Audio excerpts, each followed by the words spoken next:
2차전지 밸류체인은 전반적으로 좀 이제 다시 좀 재검토하면서 일단 이제 첫 번째는 올해 상반기 내내 죽었던 종목들. 죽순 종목인데 실적은 사실 그렇게 나쁘지 않았던 거. 그 다음에 이제 밸류에이션 해보면 밸류에이션 상에 있어가지고 좀 이제 저렴한 매력이 있고 이제 이런 종목들이 앞으로 좀 부각을 좀 많이 받을 수 있는 이제 그런 상황이 도래하지 않나. 또 지금 좀 열심히 찾아보면은 이제 돈 벌 수 있는 기회가 좀 이제 많이 있지 않겠나 그렇게 본다. 그리고 반대로 우리가 조금은 기피 해야 될 거라고 하면 최근에 5천만 원 이제 추가 매수를 할 때 그때 기준에서 보면은 가장 상승률이 높았던 게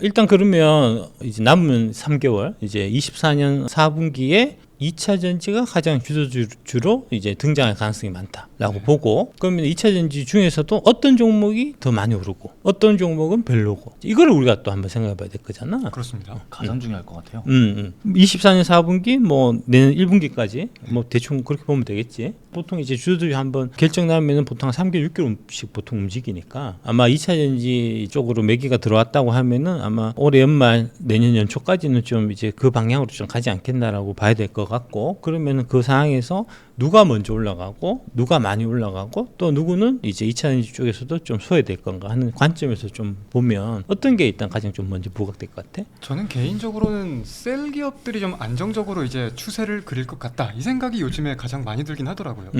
일단 안정적인 부분은 이제 기관 외국인들이 매수세가 이제 단단하게 좀 받쳐주고 있으니까 뭐 좀 그런 면이 있겠지 아무래도. 저는 일단 몇 가지가 좀 생각이 나는데 4680 관련해서 제가 좀 계속 꾸준히 추적해 온 만큼 그리고 이미 일정이 정해져 있기 때문에 4680 관련해서 우리가 좀 집중을 해봐야 할 필요가 있다고 생각을 하고, 25년도 26년도에 이제 예정되어 있는 증설 예정 공장들이 많이 남아 있잖아요.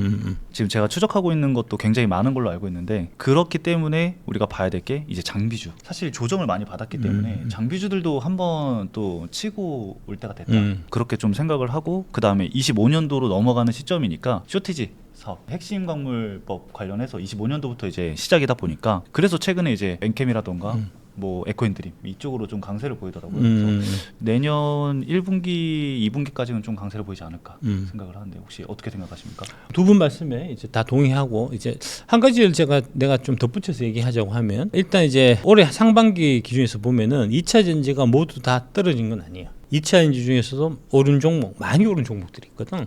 뭐가 있지? 엔캠? 엔캠. 전구체 관련된 종목들. 전액, 그 다음에 SKC 이런 쪽이 많이 올랐잖아요. 그러니까 상반기에 많이 올랐던 종목은 앞으로는 못 오를 가능성이 많고 상대적으로 상승폭이 제한될 가능성이 많고, 반대로 상반기에 죽었던 종목들, 그 종목들이 하반기에는 많이 올라갈 수 있는 일단 가능성이 많다는 쪽을 봐야 된다고. 그러니까 왜 그러냐면 아까 얘기했듯이 이제 주가에 있어가지고 가장 큰 호재는 많이 떨어졌다는 거, 주가에 있어서 가장 큰 악재는 많이 올랐다는 거거든. 엔캠만 보더라도 작년 11월 달 대비해 갖고 이제 올해 한 4월인가 이제 30만 넘어갔을 때 그때를 기준에서 보면은 거의 10배가 오른 거거든. SKC도 뭐 한 5배 올랐을 거야, 그지? 그렇죠.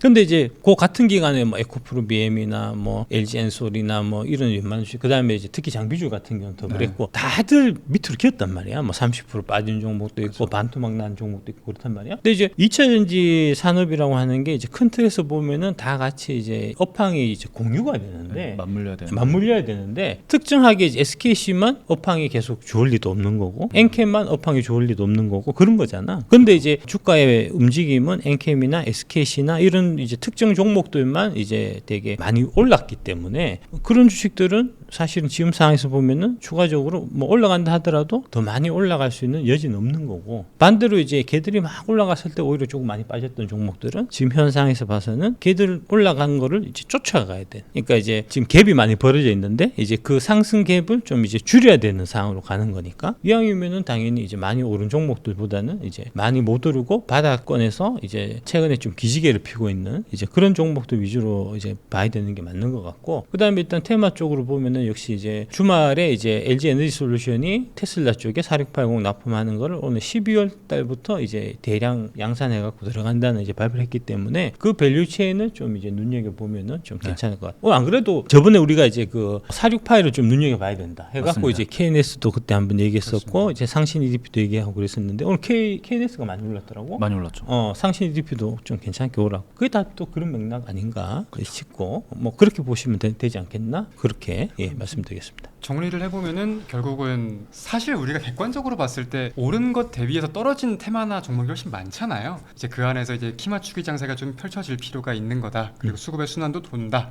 이렇게 이해를 해볼 수가 있겠네요. 그 안에서도 작가님이 좀 우선순위로 꼽거나 특히나 더 애정하시는 소분류 테마도 있으십니까? 나는 뭐 이제 투자의 관점에서 이제 3년 묻어두고 가는 이제 그런 관점에서 배터리 8대 종목에서 이제 그걸 쭉 가니까 세부적인 사항은 뭐 그렇게 이제 내가 투자할 건 아니라서 관심 없는데 이제 이 대업 플러스 보시는 분들은 이제 좀 단타로 이제 3개월, 6개월 이런 관점으로도 이제 많이 또 접근하고 하시니까 그런 관점에서 보면 역시 아까 얘기했던 이제 46파이 쪽하고 그다음에 장비도 괜찮은 것 같아요.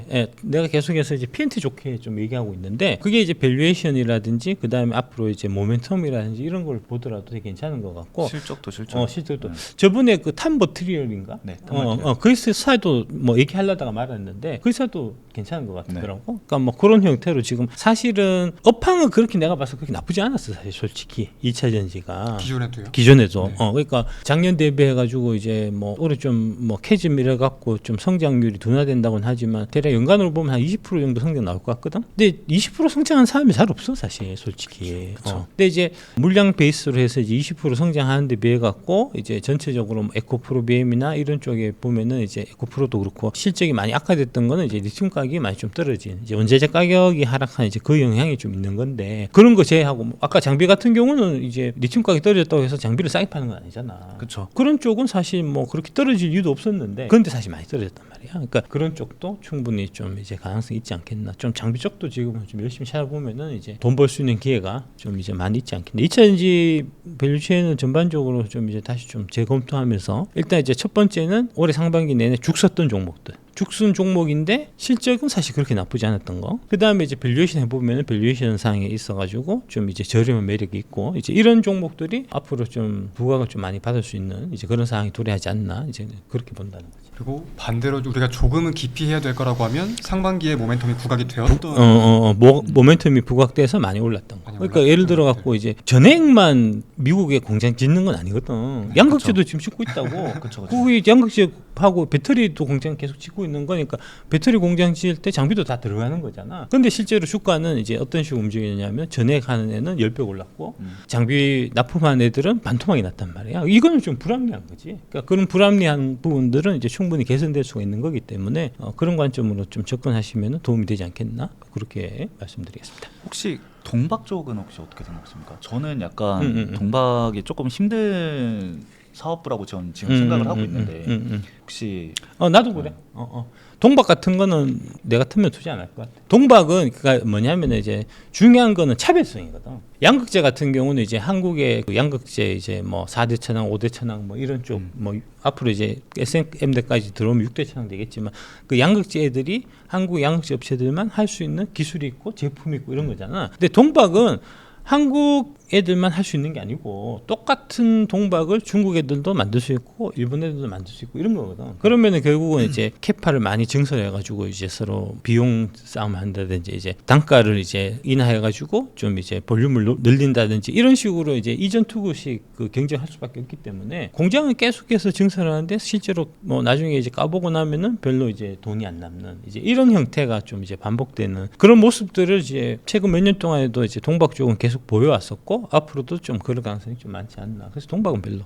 전 세계 수요량은 증가를 하겠지만 대한민국만의 프리미엄이 좀 없다고 이해를 해도 되는 거겠네요. 그렇지. 그러니까 동박 관련해 갖고 내가 저기 금양에 이제 그 연구소 그 소장님한테 한번 내가 물어봤거든. 실제로 이제 금양에 배터리 만드니까 그 물어보니까 이제 동박이 좀 차별성이 있나요? 이렇게 물어봤거든. 그러니까 이제 소장님 하신 말씀이 동박이 뭐 다 같은 동박이지 뭐 싸게 주면은 장땡이지 뭐 이러시더라고. 중국 거든 뭐 일본 거든 뭐 이런 식으로 얘기하시더라고. 그러니까 동박으로는 좀 승부를 내기가 좀 어렵겠구나 좀 싶은 생각이 들지. 그러면 업계에서 이제 언급이 되는 것들 중에 이게 좀 실례스러울 수도 있는데 동박 말고도 좀 기술력이 크게 필요로 하지 않는 테마나 업종들도 좀 있나요? 양극재 말고는 딱히 그렇다고 봐야 돼. 아 그렇습니까? 양극재 말고는 딱히 그렇다고 봐야 돼. 음극 쪽도 원래 기술력이 좀 필요하지 않습니까? 그 음극에서는 기술력이 이제 그 실리콘 같은 경우도 이제 사실은 단일 물질이라 갖고 이제 대주전자 재료 한때 되게 부각받았었잖아요. 네네. 근데 이제 그 대주전자 재료만 그 실리콘 음극재를 할 수 있으면은 대주전자 재료를 살만한데 최근에 포스코 퓨처엠이 그 실리콘 음극재 시장에 진출했단 말이야. 그렇죠. 원래 뭐 포스코 퓨처엠은 이제 흑연 음극재 했었으니까 거기서 이제 조금 그런 형태로 해서 이제 시장에 누가 계속 진입해 갖고 그 시장이 좀 분할되는 형태로 가면은 결국은 이제 그쪽 이제 시장이 파이가 커진다고 하더라도 실제로 내가 벌어들일 수 있는 목은 계속해서 제한적이기 때문에 이제 그런 거는 좀 이제 항상 좀 경계를 해야 되는 거고 이제 그런 관점으로 차별성이 있는 뭔가를 만들 수 있느냐 없느냐 하는 부분을 이제 가장 좀 중점적으로 봐야 된다는 거고 이제 그런 관점에서 보면은 역시 소재는 양극재가 제일 좋은 거고 그 다음에 이제 장비 쪽도 마찬가지잖아, 그렇지? 장비 쪽에서도 이제 확실한 경쟁력이 있는 장비를 하는 애가 PNT 아니야. 그래서 이제 LG도 놓고 삼성도 놓고 그 다음에 SK도 놓고 이제 3사 동일하게 놓고 영업이익률을 봐도 PNT는 항상 10% 이상 나오고 네, 월등하죠. 월등하게 나오고 뭐 ROE도 그게 다 반영되고 그런 거잖아. 그러니까 돈 남는 거 갖고 이제 PNT가 또 이제 우리 소재도 좀 해보자 해서 이제 뭐 LFP 양극재 한다든가 뭐 그런 쪽으로 이제 양극재 시장에 진출하고 이렇게 해서 또 파일을 넓힐 수 있는 거고 뭐 신규로 이제 진출할 데가 없다고 하면은 이제 자사주 매입해 갖고 소각할 수도 있는 거고 이런 형태가 되니까 그러니까 이제 결국은 이제 경쟁력 이제 진입 장벽이 있냐 없냐 이런 관점을 이제 장기 투자의 경우에는 이제 가장 좀 중요하게 봐야 되는 팩터라는 거지. 그러면 작가님께서 최근에 좀 추가 매수를 단행을 하실 때도 지금 말씀하신 관점들이 다 좀 포함이 돼 있는 겁니까? 그러니까 8종목은 이제 일단 그런 형태의 이제 진입 장벽이 있냐 없냐 이제 워렌 버핏식 표현에 따르면은 넓고 깊은 해자가 있냐 없냐를 기준으로 해서 선정한 거고 그 다음에는 이제 그 밸류에이션 해갖고 밸류에이션해서 이제 그 가치하고 지금 현재 가격하고의 괴리가 크면 클수록 이제 앞으로 주가가 크게 올라갈 수 있는 가능성이 있는 거니까 이제